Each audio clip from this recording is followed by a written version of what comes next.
देखो महांगा माटे मु जन्म होईची महांगा लोकों ए लोकों किछि केमती आगु को मु करि परिबी भलो करि परिबी सब क्षेत्र रे सेथि पे मोडे सिद्धांत नेची महांगा सेवा मंच करी विभिन्न प्रकार लोकों को सहाय्य सेवा जोगाई देवा लागि 4-5 मास हला आमे अनुष्ठान को गडी उठीचे 5 रु ऊर्ध्व कैंप आमे करि सालेनी आपण आज भी देखुथिबे जी कुमोडा हाट ठारे आमे बहुत लोकों को प्राय 60-70 ऊर्ध्व लोकों को आमे कंबल बंटन कार्यक्रम कलु लोक माने बहुत खुशी अछंती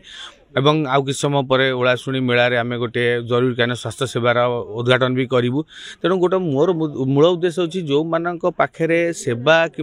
चिकित्सा पहुँची पारनी जो मैंने अवहित रोचे से केमती सबू दिगरे आगू को ऊपर को उठी पारे केवल सेवा कथा नुहे महांगा सेवा मंच सीना खाली सेवा मंच ना किंतु आमर उद्देश्य रही सेवा हो स्वास्थ्य हो शिक्षा हो खेल हो जेकोसी दिगरे आम जहाँ दरकार केमी आम लोक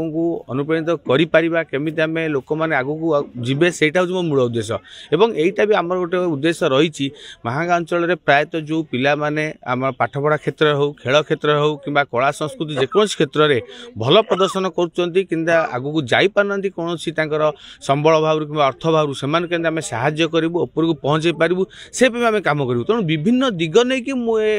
मंच अनुष्ठान आरंभ करी तेणु महाप्रभु को एतिकी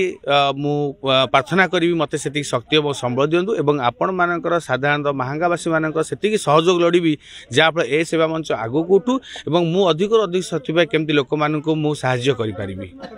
सेवार आत्मसंतोष कौन लगे सेटा तो मोटू भल कहीं कहींपारे कहीं मु गोटे पेशा जन डाक्तर दिन को शह शह रोगी देखा मो कम गोटे रोगी सुस्थ है मुहर जो दीपद हस बाहर से ही हसरे केते खुशी लगे से मोटू भल कहीं अनुभव कर पार नथिबे एवं जेतेबेले मु भुवनेश्वर रही रोगी सेवा कली तो सेतेबेले मो मन में आसला जे खाली भुवनेश्वर बड़ बड़ हस्पिटाल रोगी सेवा कले हेनी गाँ भितर जाई केमती लोक आम सेवा करवा पाखे सेवा पहुँचे जो लोक मैंने सेवा पाऊना कि ठीक सेवा अभाव लोकों स्वास्थ्य बहुत खराब होची तो से मुझे अनुष्ठान करी केमती लोकों पाखे सेवा पहुँचेबी एवं सेटा हूँ मोर मुख्य उद्देश्य। देखो लोक मान मु